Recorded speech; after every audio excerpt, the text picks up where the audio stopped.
We are beginning with this video a series on growing herbs in pots. Over the last almost 20 years, we have grown herbs in pots, probably 2,000 to 3,000 plantings.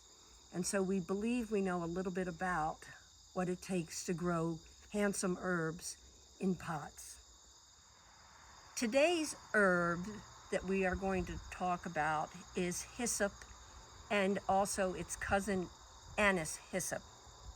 The word hyssop is an amalgamation of a Greek word and a Hebrew word, and it means holy herb.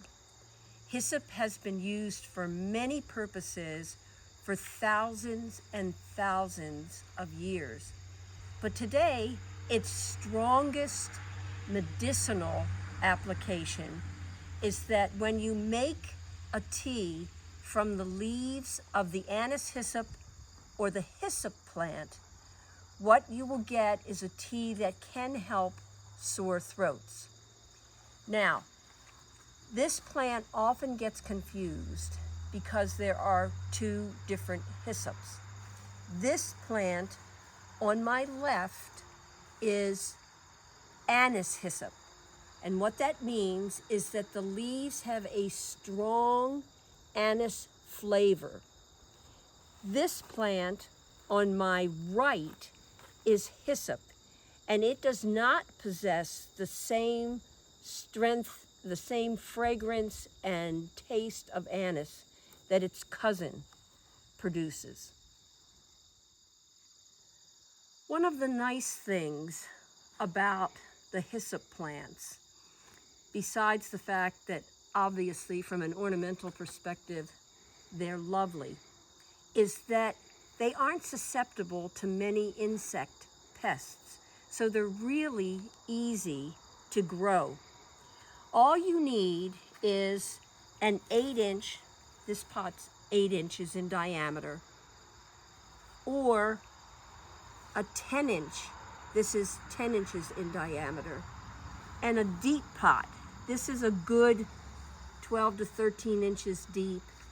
This is a good 10 to 12 inches deep.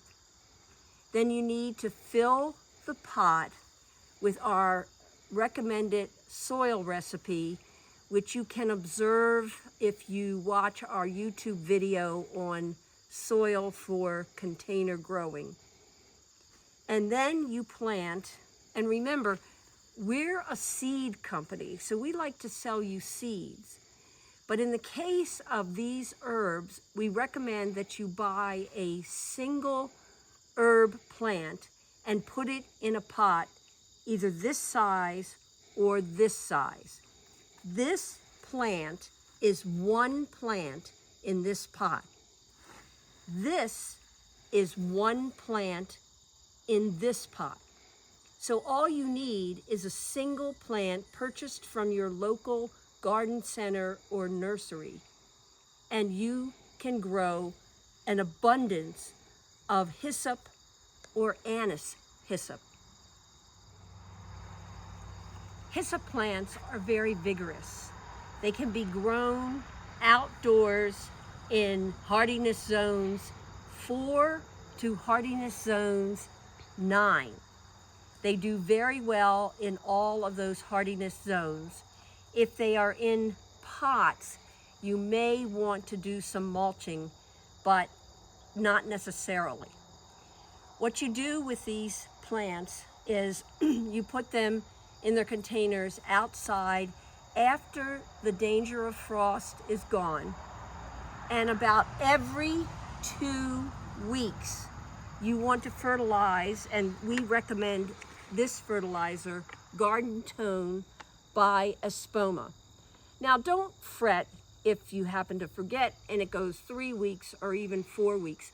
Herbs don't need a lot of fertilizing, but if you do fertilize, you'll get plants that look as healthy and beautiful as these two plants are. You want to keep the soil just slightly moist, almost a little bit on the dry side, but not totally dry. So if you're having a drought, it's going to require maybe a once a week watering. Aside from that, and the fertilizing with this fertilizer, that's all you need to do throughout the summer.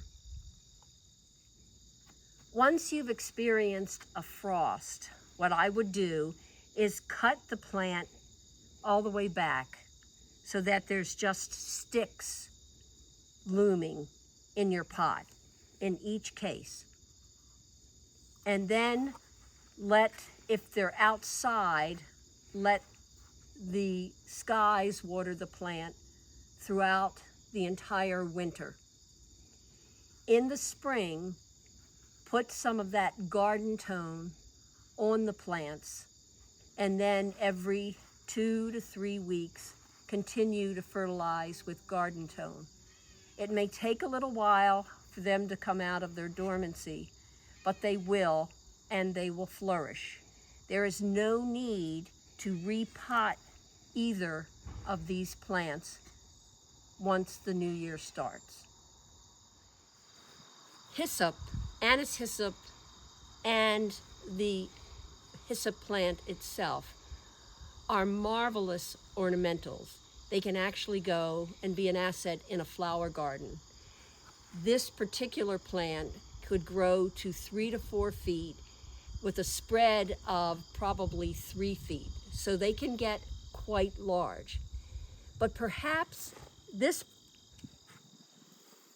plant, the hyssop plant itself, isn't quite the presence, but it has these stunningly blue florets on the little flower spikes, and they attract the eye quite effectively. If you look at the anise hyssop, these flower spikes are very interesting. The blue is more periwinkle blue, and there's many more flower spikes. The best thing about the hyssops, though, is that they are what I would call super pollinators. They attract bees and butterflies and hummingbirds like you can't believe. As a matter of fact, I thought for sure we'd have a couple of bees fly, especially to the anise hyssop, during the course of this video. There's always bees, and less frequently butterflies, and less frequently hummingbirds on both of these plants. So if you're considering building a pollinator garden, if you're considering combating sore throats with herbal medicines, one of these two plants or both, I would counsel you, is a must for your garden. If you have enjoyed this video, please come to our website, www.harvesting-history.com, where you can purchase heirloom, non-GMO vegetables, flowers, and herbs. Please like, subscribe, and share with your friends our channel. On the left side of your screen, there is our most recent video, and on the right side of your screen is one of our playlists. We are Harvesting History, seeding the future.